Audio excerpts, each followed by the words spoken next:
자, 여러분들 그 2020년 7월 달 기출문제 한번 풀어보도록 하죠.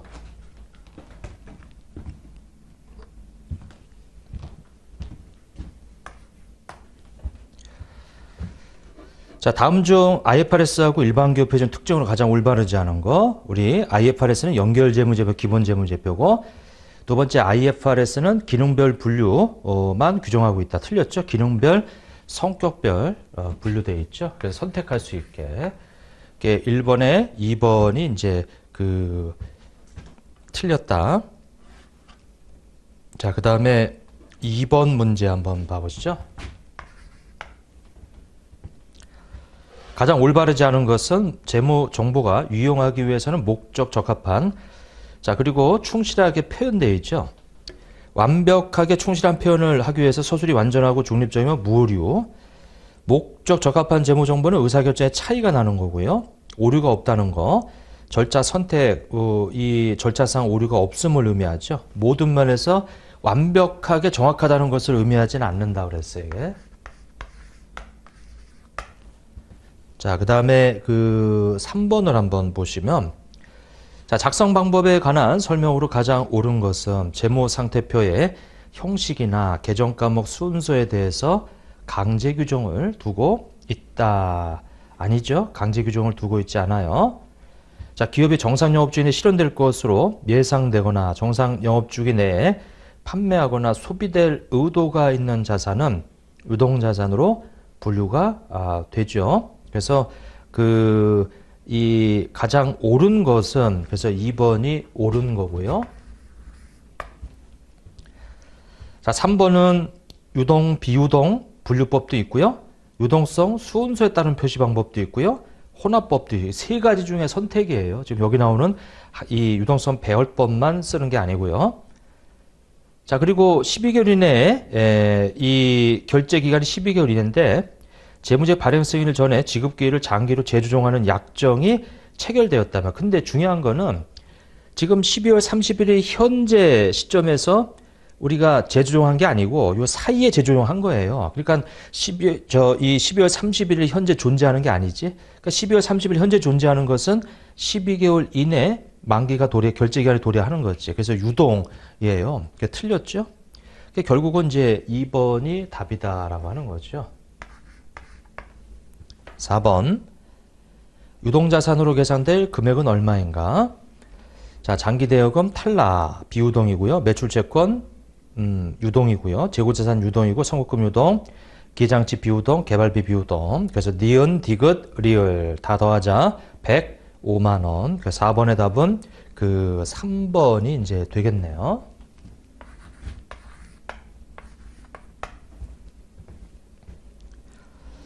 자, 5번에 다음 중 수정을 요하는 보고기한 후 사건에 해당하지 않는 것은, 자, 수정을 요하지 않는 것은 일단은 두 가지예요. 천재지변 화재, 그 다음에 투자자산 가격하라. 그럼 쭉 보니까 2번에 투자자산의 공정가치 하라. 그거는 수정을 요하지 않죠. 2번이 답이다. 나머지는 다 수정을 요하는 거고. 자, 그 다음에 6번. 가장 올바르지 않은 거, 재고자산. 자, 1번에 보면, 자, 처분하고자 하는 설비자산. 이거는 이 공장의 일부 폐쇄하면서 이거 원래 가지고 있던 유형자산이죠. 이거는 재고자산이 아니지, 이거는. 그래서 6번의 답은 1번이 되겠다. 자, 나머지는 자동차 제조회사는 미완성 엔진은 재고자산이에요. 자동차 제조회사 입장에서는 건설회사, 신축 중인 건물, 당연히 분양사업, 내가 지어서 그거를 이제 파는 거죠. 그러니까 당연히 이거는 재고자산이지. 돼 있고. 그 다음에 이제 7번을 한번 봐보시죠. 자, 선의선출법에 의한데, 자, 4,800개를 시용 판매, 하였으나 그중 300개는 고객이 기말 현재까지 매입사 표시하지 않고 있대요. 이렇게. 자, 그러면, 기말 재고자산으로 측정되는 금액이기 때문에 거기 맨 마지막에 구입한 1,500개 그대로 기말 재고로 남아 있겠죠. 얼마냐면 이제 14,500원. 거기 2,175만 원인데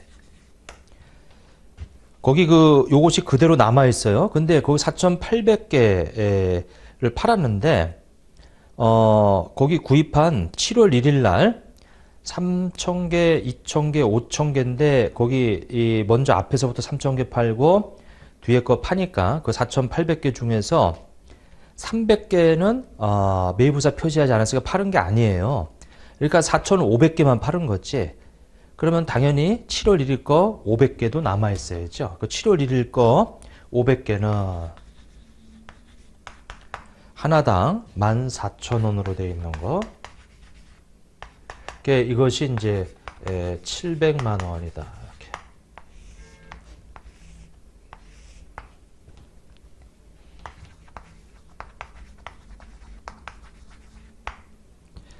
자, 2,875만 원이라고 하는 것이 이제 되겠더라. 이렇게. 자, 그 다음에 이제 8번을 한번 보면은, 자, 순실현 가능 가치 취득원가 비교해서 둘 중 낮은 금액으로 측정하죠. 자, 한번 손상된 재고자가 그 후속 기간에 환입될 수 있죠.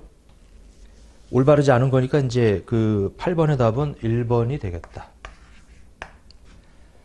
손상이 됐다라고 하는 것이 여러 가지 이유인데, 뭐 가격이, 판매가격이 떨어지거나 아니면 원가가 올라가거나 뭐 이런 것도 물리적 손상도 있고요. 근데 이제 가격이 떨어지거나 원가가 올라가게 되면 그건 나중에 조정이 돼서 다시 환입될 수도 있어요, 이거. 그래서 이제 1번이 틀렸다. 자, 2번, 3번, 4번 다 맞는 얘기죠. 진부하에 의해서도 이제 순실현 가능 가치가 떨어질 수도 있고, 물리적 손상뿐만 아니라.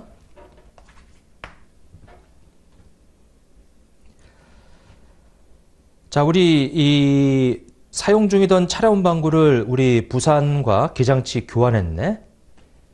서울은 공정가치 차에 100만 원을 현금으로 지급했대요. 주식에 서울이 인식해야 될 처분손이, 그 주식에 서울이 가지고 있던 게 차량 운반구인데, 차량 운반구의 공정가치는 200이에요. 근데 장부가액은 50이죠. 이렇게. 그러니까 당연히 처분이익은 얼마가 되는 거예요? 150만 원이 이제 이렇게 되겠다. 그래서 9번의 답은 2번이 답이 되겠다. 자, 10번을 한번 보게 되면, 올바르게 짝지어진 것은 우리 취득원가에 포함되는 요소가 아닌 것으로, 자, 기역, 부대 비용이죠. 설치 비용, 그리고 운송 비용, 그 다음에 보유 중에 부과되는 재산세, 그것이 단기 비용이죠. 취득세는 자산의 원가로 들어가야 되고 매입 할인 빼줘야 되지. 그러니까 여기 지금 유형자산의 취득원가에 포함되는 요소가 아닌 거.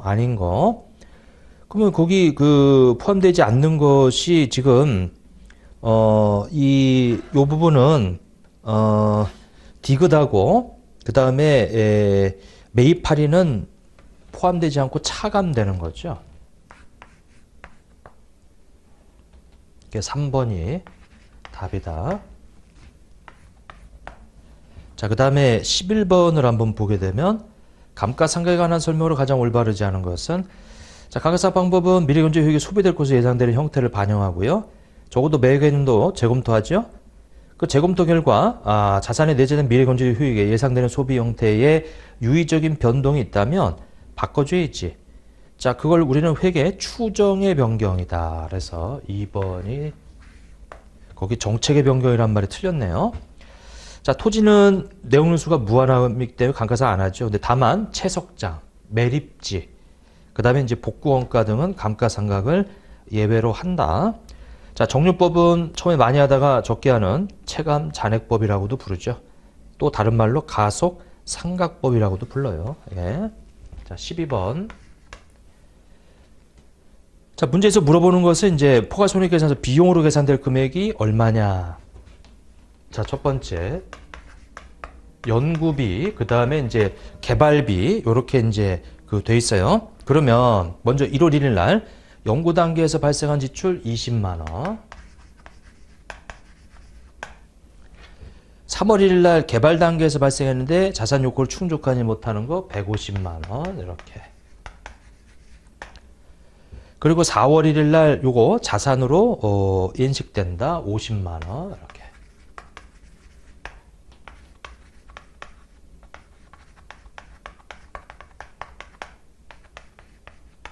요건 다 단기 손익이에요. 단기 비용 처리하는 거고. 그리고 5월 1일 날 우리 자산인식 요것도 마찬가지로 자산 처리해 주죠. 자, 근데 문제에서 말하는 것은 이 신제품 A 관련해 가지고 7월 1일부터 이게 사용 가능하대요.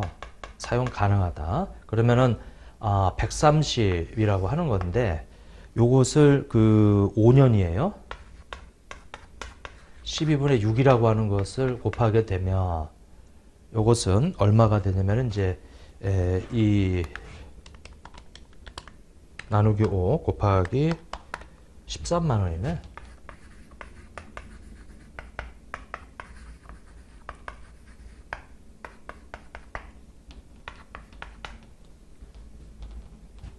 (163만 원) 이렇게. 이게 지금 두 가지를 합쳐서 비용 처리되는 게 183만 원이라고 해서 그 12번의 답은 3번이 되겠다. 이렇게.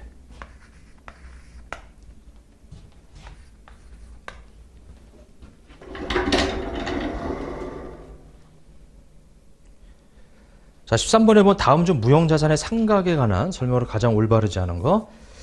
자, 1번에 내용수가 비한정인 무형자산 상하지 않죠. 유한한 거는 무형자산으로. 그러니까 내용수가 유한한 무형자산으로 변경할 수 있죠. 예, 이렇게. 자, 우리가 비한정이었다가 이게 내용론수를 정할 수 있게 되면 이걸 보고 우리는 회계 추정의 변경이라고 그래요. 바꿀 수 있는 거예요. 13번에 1번이 맞고요. 2번에 사용할 수 있을 때부터 상각을 하고 3번에 경제효익이 소비되는 형태에 반영하고 그리고 매 회계연도 말에 재검토하고요. 나머지 맞고. 자, 14번에 투자부동산 후속 측정. 자, 원가물을 측정해오던 투자부동산이 매각예정으로 분류된다면 별도의 기준수에 따라 처리해야 된다. 이렇게 돼 있고 매각예정 비우동 자산이라는 별도 기준서가 있어요. 그래서 별도의 기준서에 따라 처리하고요. 최초 인식 이후 투자부동산의 평가 방법을 원가 모형으로 선택한 이 경우에는 모든 투자부동산에서 원가모형 다 적용하고요. 공정가치 모형을 선택한 경우는 또 마찬가지로 해당 투자부동산을 모두 다 공정가치 모형을 적용하죠. 근데 공정가치 모형을 적용하면 감가상각은 하지 않죠. 공정가치 모형에서 공정가치를 산정할 때는 매각 또는 다른 형태의 처분으로 발생할 수 있는 거래원가, 공정가치는 거래원가 차감 전이에요. 자, 거래원가 차감 전 금액이 공정가치다. 자, 15번에 보시게 되면 주 서울은 X1년 초에 주식회사 용산의 주식 1000주를 취득하고 FVPL 이렇게 돼 있네요. 자, 공정가치 X2년도에 가서 1000주를 공정가치로 처분했네. 포괄적으로 계산될 처분손익은 얼마가 되겠느냐. 이거 뭐 너무 쉽죠. 왜냐하면 FVPL은 저번 연도 말에 공정가치로 평가되어 있으니까 이번 연도 1월 1일 날 1200원에 팔았으면 저번 연도에 9,500원으로 돼 있으니까 1000주를 모두 팔았어요. 그러면 700원씩 올랐지.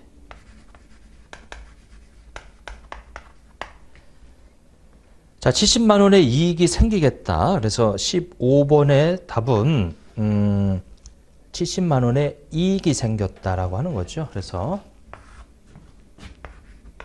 이렇게 되겠다. 자, 16번에 보면 자, 우리 회사채를 취득하였으며 이 사채를 기타포가 FV, OCI인데 이 현금 99만 원에 처분했대요. 그러면 처분 손익은 얼마가 되겠느냐 이렇게 물어보네요. 그러면 1년간 보관하다가 처분했으니까 거기 취득원가가 951, 963 자, 거기에 유의자율 12%. 자, 114, 236인데 액면이자 10만 원은 회수했죠. 10만 원은 이제 받았어요. 그러니까 못 받은 요 미수이자 14,000을 더해가지고 951, 963 플러스 14, 236 더해서 966, 199인데 이거를 99만 원에 처분했어요. 그럼 이제 그 차이가 생기지. 자, 그것이 이제 23,801원에 처분 이익이 발생했어. 처분 이익이. 자, 23,800원에 처분 이익이 발생했다. 16번의 답은 4번이 되겠다. 그러죠?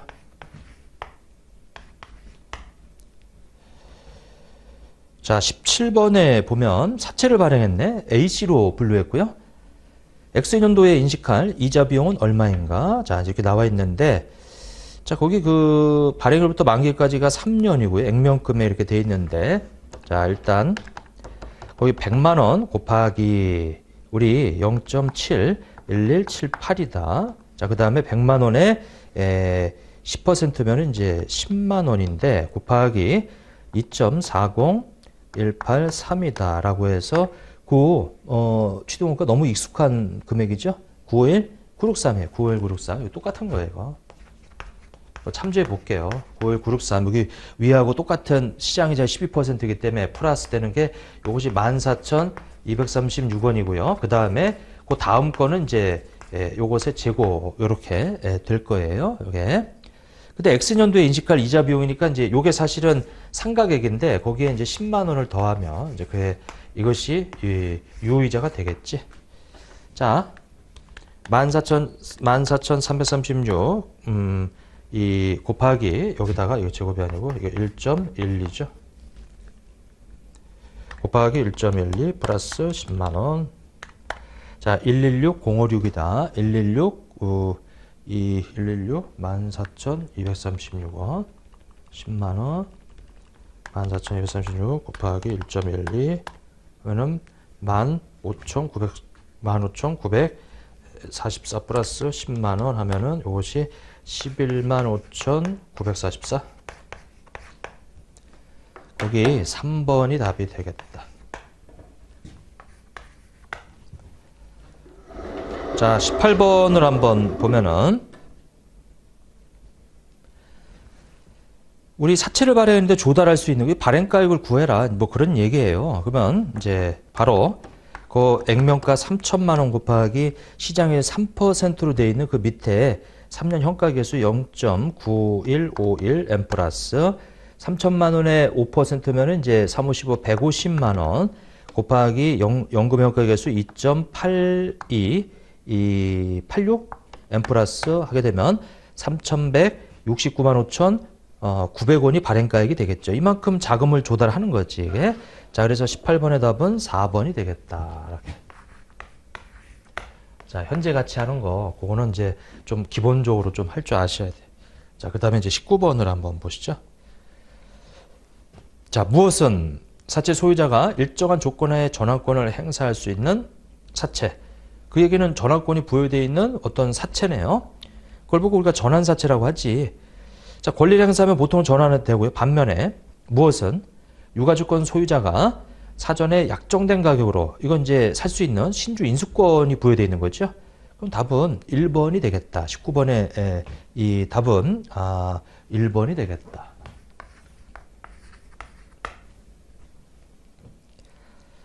자, 20번에 보면 X1년 초 사업을 개시한 주식회사 3일은 제품 판매 후 발생한 결함을 2년간 무상으로 수리해주고 있으며 자, 보증 비용은 매출액의 5%로 추정된다. 조 3일이 X1년 말 재무상태표상 인식해야 할 제품 보증 충당 부채는 얼마인가 이렇게 물어보네요. 자, 매출액에 지금 50억이 있으면 거기에 5%를 추정한대요. 그러면 2억 5천이 되겠지. 근데 실제로 2억 5천 중에서 2억 원이 이미 발생했으니까 의무 이행했죠. 그러면 2억 원을 뺀 나머지 이 금액이 부채로 남아있을 건데 그게 5천만 원이네. 그래서 20번의 답은 1번이 되겠다. 자, 21번 다음 중 자본거래가 각 자본 항목에 미치는 영향으로 가장 올바르지 않은 것은 이렇게 돼 있네요.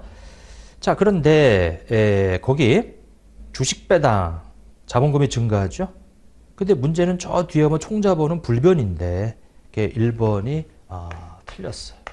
나머지는 맞고. 자, 그 다음에 22번 그 자기 주식 150주를 6,000원에 취득을 하고요. 그러면 여기 지금 150주라고 하는 자기 주식을 취득해서 이것이 6,000원에 그러면 곱하면은 이제 이것은 90만 원이라고 하는 자본의 차감 항목으로 이렇게 이제 돼 있겠죠. 자, 그런데 11월 2일 날 50주를 7,000원에 자, 50주를 7,000원에 6,000원에 사 가져와서 그러면 1,000원 하게 되면 요건 처분 이익이라고 해서 5만 원이 이제 계산이 돼 있죠. 자, 그 다음에 12월 5일 날 5,500원에 몇 주? 50주를 또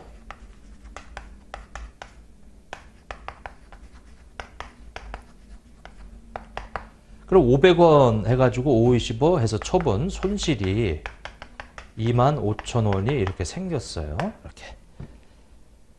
자, 나머지 주주는 이 6,500원에 팔았네. 나머지 주주가 이제 50주지.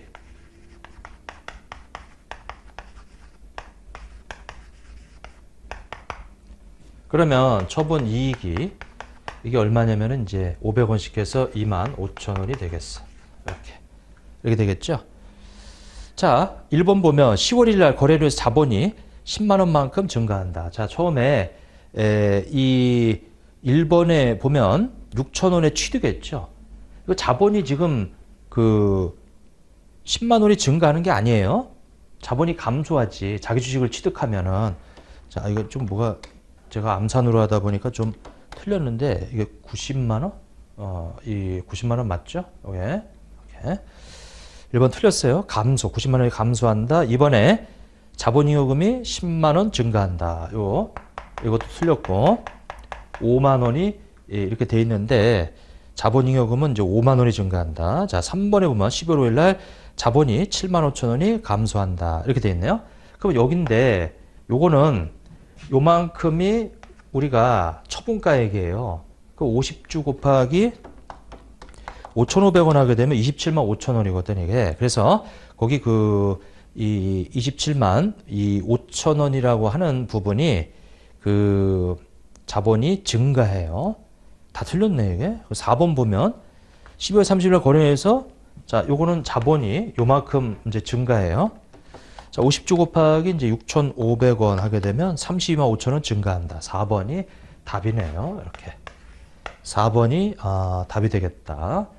자, 그리고 처분이익이라는 자본위험이 증가했으면 그 다음에 처분 손실 제가 이렇게 했는데 사실은 처분이익으로 먼저 상기하는 거예요. 근데 일단 제가 그냥 이 거래만 가지고 이렇게 처리해놨는데 이거는 원래 처분이익 25,000원이 감소하게 돼 있어요. 이게 이렇게. 그리고 여기 처분이익 25,000원 증가하지. 원래 회계처리상으로는 이게 처분이익 25,000원 감소해요. 근데 이제 저는 그냥 이렇게 해서 한꺼번에 가감하면 어떻게 돼요? 처분이익이 5만 원이 남아있다. 이제 그런 얘기죠. 원칙은 어떻게 한다? 처분, 요거를 이익으로 이렇게 해서 줄여줘야 돼. 상계시켜줘야 돼. 그럼 이제 2만 5천 남아있고, 이제 2만 5천 더하면 5만 원이 되는 거지. 그렇게. 그러니까 원래 그 날짜별로 회계 처리할 때는 이제 먼저 없애고 이렇게 하는데, 이 최종 처분이익이 얼마냐 물어볼 때는 그냥 하나하나 처분 손실 해서 다 가감해버려도 똑같은 답이 나와요. 자, 일단 보시고 23번을 한번 보세요.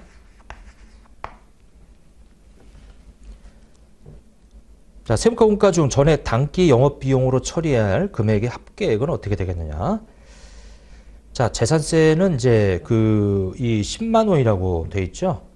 요거는 이제 이 비용, 영업 비용으로 들어가죠. 우리 주된 영업 활동에서 발생하는 어떤 비유동 자산 관련된 재산세. 자, 취득세는 자산의 원가로 들어가야 돼요. 이렇게. 거기 취득세는 토지 취득 관련된 거니까 이건 자산으로 잡아줘야 되고, 재산세, 종합부동산세, 본사 건물 관련된 거니까 이게 바로 영업비용으로 들어가야 돼. 그러니까 기억하고 디귿 합치면 18만 원이 되겠다. 23번에 이 답은 1번이 되겠다. 그리고 24번 주식회사 서울은 X1년 1월 초 주식회사 부산에 상품을 할부 판매하고 할부금을 매년 말에 200만 원씩 3년간 회수하기로 했다. 현재 가치를 참은 상가표가 다음과 같을 때 우리 X2년 말, 자 X2년 말에 매출 채권의 장부 금액은 얼마인가 이렇게 돼 있네요. 아, 그러면 거기 이 쭉 보시게 되면 12%로 돼 있어요. 12%로. 그렇게 해서 한 번 더 가면 되는 거예요, 이게. 그래서 4803660 회수된 것이 1423561 그러면 3380099가 돼요. 그럼 거기다 곱하기 우리 이 12%를 하게 되면 405 612가 돼요. 612 이렇게 돼요. 근데 그거를 612인데 200만 원하고 차이 나는 것이 바로 그 매출채권 원금 회수액인데 그게 15 94 388이 됐지. 이렇게. 그러면 우리 이 4803660 빼기 1423561 거기서 빼기 얘를 빼보자. 1594388 하면은 여기가 1785711이 될 거예요. 이렇게. 여기 위에가 거기 23 얼마냐면은 561이거든요. 이게 이렇게 돼 있는데 일단 답은 요거고 1785711 그래서 답은 2번인데 여러분들 이거 하나 생각해 보세요. 이거 유효자를 펴기 때문에 사실은 여기다가 1.12를 하면은 그 다음 게 돼요. 사실은 특성이. 그 상가객의 특성에서 나오는 건데, 그러면 이제 요게 됐지. 요게. 사실은 저는 그 매출채권 원금 회수액이라고 되어 있는 요 금액을 딱 보자마자 1.12를 곱하면 바로 구할 수 있는데, 일단은 이렇게 해서 정석대로 한번 구해봐라. 지금 그 24번의 답은 2번이 되겠어요. 자, 그 다음에 25번. 주 3일 건설 주식회사 용산과 X1년 7월 1일 총 계약금액 5천만 원의 공장 신축 공사 계약을 체결하였다. 회사가 누적 발생 계약 원가에 기초해서 진행률을 측정하여 진행 기준으로 수익을 인식한다며. 자, X2년의 계약 손익은 얼마가 되겠느냐 이렇게 물어보네요. 자, 그러면 X1년과 X2년 이렇게 봤을 때 일단 5천만 원.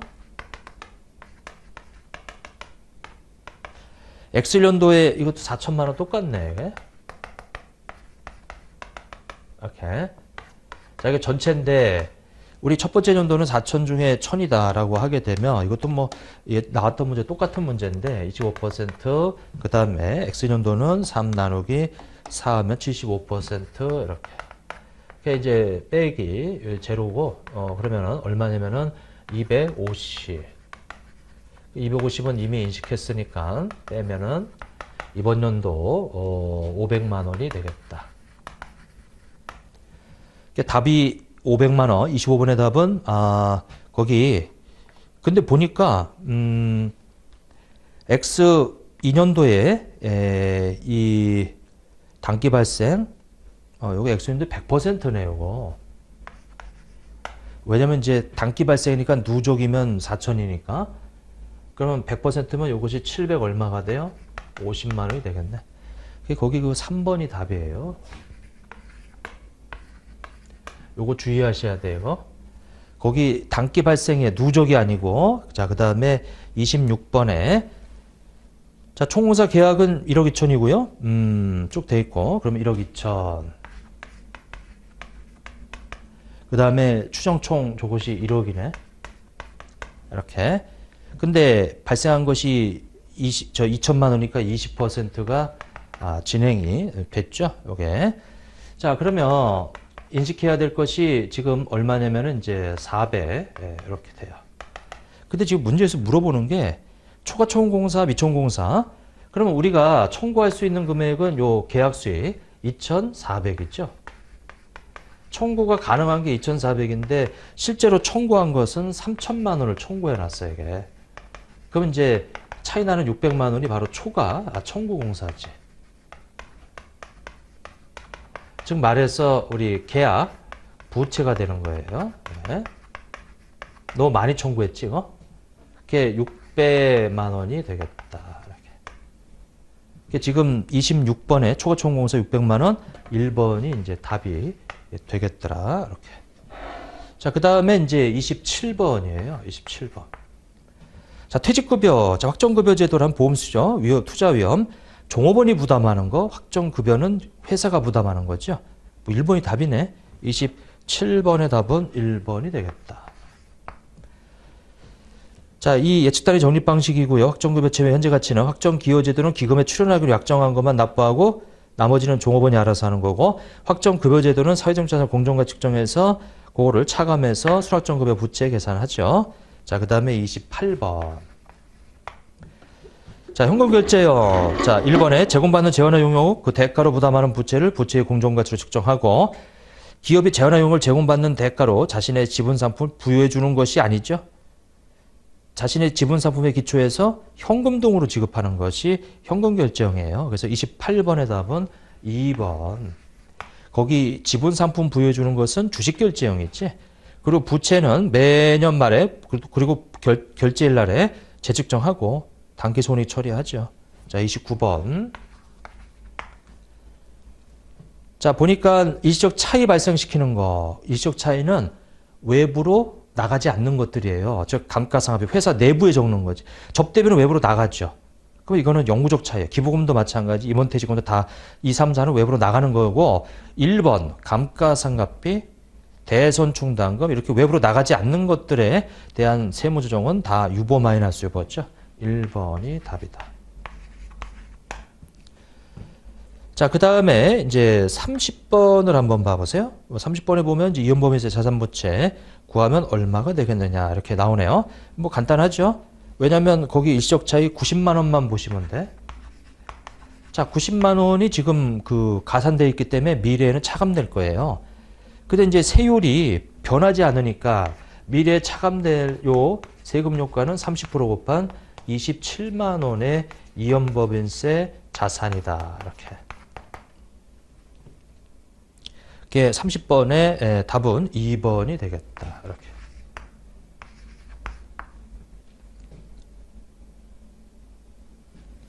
자, 그 다음에 그 당기 이 순이익 이건 얼마가 되겠냐? 31번인데 자, 이거는 이제 이렇게 한번 해볼게요. 여기다가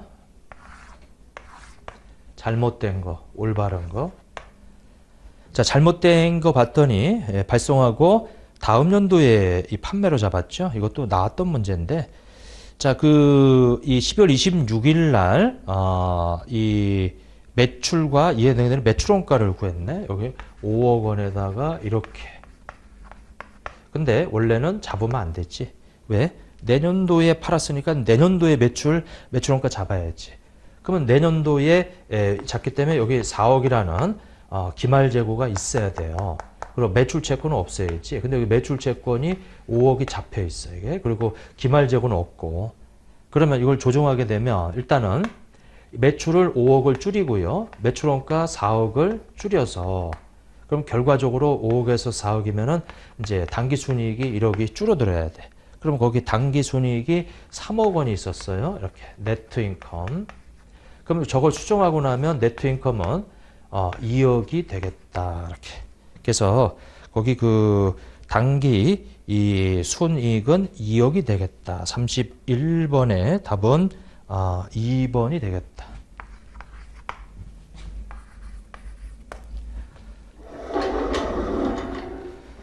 자, 32. 자, 32 31번, 31번의 답은 이때 있고요. 32번.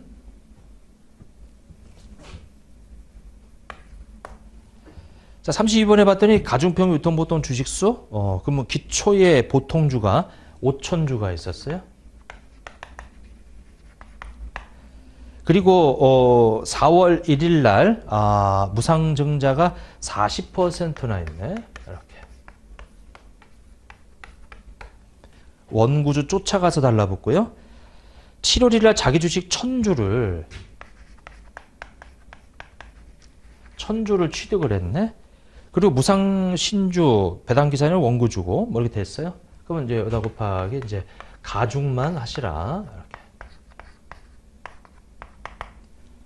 자, 그러면 7,000주요. 그리고 요거는 이제 500주가 되겠네.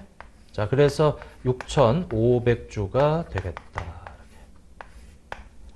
32번의 답은 6,500주. 그래서 4번이 이제 답이 되겠어요. 자, 33번을 한번 보게 되면 이제 지분법인데 거기 그 40% 80만 원에 취득을 했죠. 순자산 장부 금액이 200이래요. 그럼 40%면 똑같네. 영업권도 없고 그다음에 공정가치하고 장부가의 차이도 없고요. 근데 당기순이익이 30.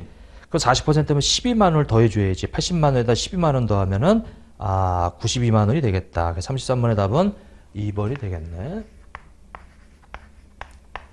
자, 34번 지분법 1번 취득 시점에 원가로 기록하고요. 피투자회사 당기순이익 중 투자회사 지분에 해당하는 금액은 우리 그 투자회사의 지분법 이익으로 처리하죠. 배당금 지급은 원본의 회수로 봐요. 거기 당기순이익으로 인식하는 게 아니고. 자, 배당금의 지급 결의하면은 투자회사 수취하게 될 금액은 원금의 회수다. 그게 34번에 이 3번이 틀렸다. 자, 그 다음에 이제 35번 이렇게. 그 34번에 4번 보면 내부 거래에서 그 이 투자 지분과 무관한 손익까지만 투자자의 재무제표에 인식하고요. 만약에 관련돼 있는 손익은 제거시켜야 돼 이거. 그걸 보고 내부 이 미실현 손익이라고 하죠. 자, 35번 기능통화 표시통화. 기능통화는 주된 경제관계 통화고 표시통화는 재무제표 회시되는 사용하는 통화고. 기능통화, 표시통화가 다르면은 기능통화로 환산해 줘야지. 요거를. 자, 기능통화는 일단 결정된 이후에는 변경할 수 없는 게 원칙이지만 변경할 수 있어요. 이게 유의적인 어떤 변화가 발생하면 35번에 이 35번에 자, 다시 한번 보면 기능통화로 회계 처리를 인식하며 표시통화로 회계장부에 기록한다. 이렇게 이 나와 있는데 거기 그 기능통화와 표시통화가 다른 경우에는 우리 기능통화로 아까 좀 외화거래하고 좀 설명을 더 붙였어야 되는데 좀 부족해서 좀 잘못됐어요. 이게. 자, 기능통화로 회계거래를 인식하며 자, 기능통화는 만약에 주된 경제 환경의 통화는 달러인데 재무제표에 표시되는 통화는 원화다 그러면 기능통화를 원화로 바꿔줘야 돼. 이게 이렇게.